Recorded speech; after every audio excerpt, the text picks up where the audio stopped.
ኑ ኢትስ ስቶሪ ታይም። ይሄ ታሪክ ስታር ከምትባል ኮንተንት ክሪኤተር ትራንስሌት የተደረገ ነው። ባለታሪኩ ባለትዳር ወንድ ነው። ሚስት አለችው፣ 3 ልጆች አሉት። ግን ይሄ ሰውዬ ውሽማም አለችው። በጣም ሀብታም ቢሆንም ለሚስቱና ለልጆቹ ግን ምንም አይነት ገንዘብ አይሰጥም ነበረ። ገንዘቡን በሙሉ የሚሰጠው ለሳይድ ቺኩ ነው ወይም ለውሽማ። ሳይድ ቺኩን ታዲያ በጣም ነው የሚወዳት። የፈለገችውን ነገር ነው የሚያረጋት። ላይ ኤቲኤም ካርዱ እሷ ጋር ነው።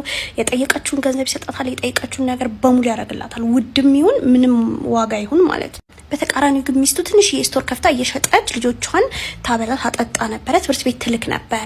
አንዳንዴ በጣም ገንዘብ የሚያጥራቸው ጊዜ ነበረ። ልጆቹ ምሳቃ ሳይዙ ትምህርት ቤት የሚሄዱበት ጊዜ ነበር። በተቃራኒው ሳይድ ቺኳ ወይም ደግሞ ውሽሚቷ በቃ የሚገርም ላይፍ ነበር የምትኖረው። ብር አላት። በየጊዜው ስፓ ነው፣ በየጊዜው ሾፒንግ። ታዲያ ይሄ ሰውዬ ሶሻል ሚዲያ ላይ አንዳንዴ ሚስቱን ፖስት ያረጋታል። ፖስት የሚያረጋት ደግሞ በጣም የሆነ ነገር ሲፈልግ ብቻ ነው ፖስት የሚያረጋት። በዚህ ጊዜ ሳይድ ቺኩ ያው ሶሻል ሚዲያውን ስለምትከታተል ሚስቱን አይታት ታውቃለች። ግን ምንም አይመስላትም። ላይክ ሺ ዶንት ኬር። የምትፈልገው እሷ ገንዘቡንና ገንዘቡን ብቻ ነው። ሰውየውን ማለብና ማለብ ብቻ ነው የምትፈልገው። የሆነ ቀን ሳይድ ቺኩ ወደ ስፓ ልትገባ ስትል፣ ሳውና ምናምን ልትገባ ስትል አታክልት መግዛት ትፈልጋለች እና ስወጣ ገዛለሁ ብላ ገብታ ስትወጣ አታክልት የምትሸጠውን ሴት ታያታለች ማለት ነው። ወደ እሷ ሄዳ ልትገዛ ስትል ግን ትደነግጣለች። ምክንያቱም ያ ፊት አዲስ አይደለም። ያ ፊት የቦይፍሬንዷ ሚስት ፊት ነው። ሺ ዋዝ ላይክ ምን ሆና ነው አትክልት እየሸጠች ያለችው? ላይክ በጣም ትንሽ የሱቅ ነገር ናት። በዛ መሀል ታዲያ አትክልቱን እየገዛች በነበረበት ሰዓት ወንድ ልጇ ይመጣል፣ የሚስቲቱ ማለት ነው። እና እናቴ እንደዚህ ትምህርት ቤት ተብለን ነበረ ምናምን ይላታል። ከዛ በኋላ ብር የለኝም ልጄ፣ እቺን 1 2 3 አትክልት ሸጬ እሰጥሃለሁ ትለዋል። በዚህ ጊዜ ውሽሚቷ ሺ ዋዝ ሶ ፒስድ፣ ሺ ዋዝ ሶ ሳድ። በጣም ነው ያዘነችው። በጣም ነው አይምሯ የተረበሸው። ከዛ $100 ላጣርጋ ለልጁ ትሰጠውና የምትፈልገውን ነገር አድርግበት ትለዋል። ከዛ አትክልት ሻጯ በቃ ሚስትየው በጣም ደንግጣ ተቀረች። በጣም ታመሰግናታለች። ከዛ በኋላ ጀለስ ይሆናሉ። ይሄ ባል ታዲያ ሁልጊዜ ወደ ሳይድ ቺኩ ወይም ወደ ውሽሚቱ እየሄደ ስለ ሚስቱ ስለ ልጆቹ መጥፎ ነገር ነበረ ሁሌ የሚያወራላት። ሞክ ያረጋታል፣ ሚስቱን ይቀልድባታል። ልጆቹን በቃ ማለት ለልጆቹ ፍቅር እንደሌለው ምናምን ነው የሚነግራት ሁሌ ለሳይድ ቺኩ። እና ውሽሚቱ በጣም እየተበሳጨች ትመጣለች። ደጋግማ እየሄደች ሚስቱን አትክልት መግዛት ትጀምራለች። በጣም ትቀራረባለታለች እና ፍሬንድስ መሆን ይጀምራሉ። ከዛ በኋላ ሳይድ ቺክ ምን ታረጋለች? ሰውየውን እያለበች ለሚስቲቱ መስጠት ትጀምራለች። የባስ ብላ አንድ ቀን የወንድሜ ልጅ በጣም ታሟል፣ ስለዚህ $10,000 ያስፈልገኛል ትለዋለች። ከዛ እሱም ወይኔ ቆንጆ $10,000 በጣም ብዙ ነው፣ ግን ሰጥሻለሁ ምናምን ብሎ ይሰጣታል ማለት ነው። ከዛ ያንን $10,000 ትይዝና ለሚስቲቱ ትደውልላታለች እና ዛሬ አብራት መዋል እንደምትፈልግ ምሳ አብራው እንዲበሉ ጠይቃታለች። ከዛ ሚስቲቱም ላይክ ስቶሪ መዝጋት አልችልም አለብዛ ልጆቼን ማበላው ነገር የለኝም ትላታለች። ሺ ዋዝ ላይክ ችግር የለውም የዛሬ ቀን ውሎሽን እኔ እችልሻለሁ። የቀን ውሎ የምትሸጠውን ገንዘብ ትሰጣትና ሬስቶራንት ይገናኛሉ ማለት ነው። ከዛ ውሽሚት ትጠይቃታለች። ይሄ ማለት ስለ ትዳሯ ምናምን ትጠይቃታለች እና ሚስቲቱ ምን ትላታለች? ትዳሬ ኮላፕስ እያረገ ነው፣ በጣም ቆየ፣ ባሌ ቺት እንደሚያደርግ አውቃለሁ፣ ረጅም ጊዜ ሆኖናል፣ ላይክ አብረን ብንኖርም በውስጣችን ግን ተለያይተናል ምናምን ትላታለች። እና ምንም ገንዘብ እንደማይሰጣቸው እሷና ልጆቿ የተራቡበት ብዙ ቀናቶች እንዳሉ ለውሽሚት ትነግራታለች። the side chick was like ይሄ ሰውዬ ለሚስቱ ያልሆነማ ለኔ መቼም አይሆንም። ከዛ ምን ማድረግ እንደምትፈልግ ምን ቢዝነስ መክፈት እንደምትፈልግ ውሽሚት ለሚስቲቱ ጠይቃታለች። ሚስቲቱም she was like honestly ትምህርት ቤት መሄድ እፈልጋለሁ፣ ነርሲንግ መማር እፈልጋለሁ፣ ነርሲንግ የመማር ፍላጎት አለኝ ትላታለች።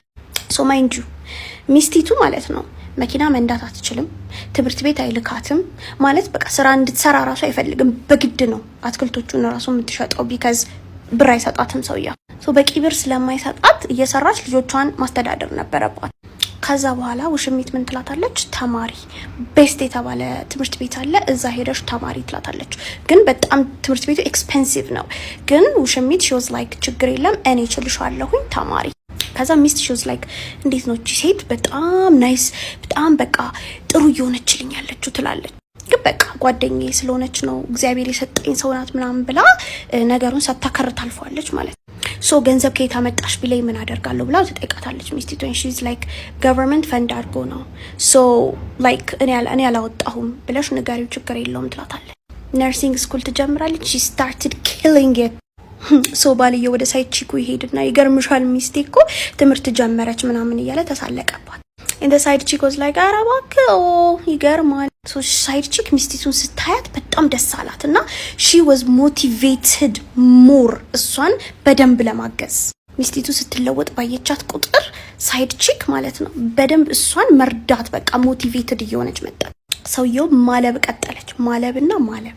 ከዛ ሚስት መንጃ ፈቃድ አወጣች። ማን ያስተማራት? ውሽሚት። በማገንዘብ በባልዬ ገንዘብ።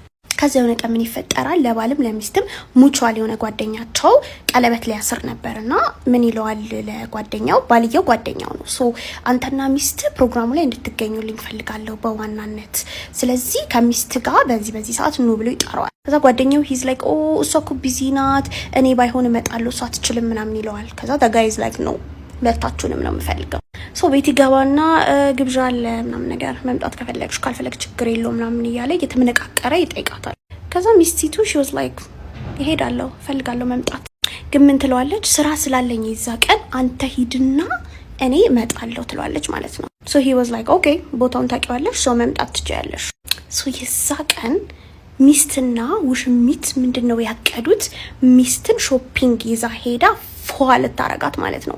ለዛ ነው ይሄንን ሐሳብ ያመነጨችው። ማናት ያመነጨችው? ውሽሚት። ምን እንድታደርግ ሚስቱ ከሱ ቀጥሎ እንድትሄድ ፏ ብላ ማለት ነው። ከዛ ሾፒንግ ትወስዳታለች። የሚያማምሩ ልብስና የሚያማምሩ ጫማ ትገዛላታለች። ጸጉሯን ታሰራታለች፣ ሜካፓን ታሰራታለች። ሚስት ፏ ከላይ እስከታች ማለት ነው። ከዛ እሱ ከገባ በኋላ እሷ ትሄዳለች ማለት ነው። መኪናም ይዛ ነበረ። ያንን መኪና ከማን ያገኘችው? ከሳይድ ቺክ። ሳይድ ቺክ ከየት ነው ያመጣችው ያንን ሁሉ ገንዘብ? ባልዬን እያለበች። ከዛ ስትገባ ኤቭሪባዲ ዋስ ሾክድ። በቃ ብለው ነው ያዩት ሁሉም። እሱ ራሱ በጣም ነው የደነገጠው። ማለት መጀመሪያ ሌላ ሰው ሁላ ነው የመሰለችው ነው። ወደ ጠረጴዛው ቀረብ ስትል ነው ሚስቱ እንደሆነች ያወቀ። he was like oh my god የት ነበርኩ እስከዛሬ? እቺ ሴት እንደዚህ ግሎ እያረገች እየመጣች መሆኑን እንዴት ልብ አላልኩ?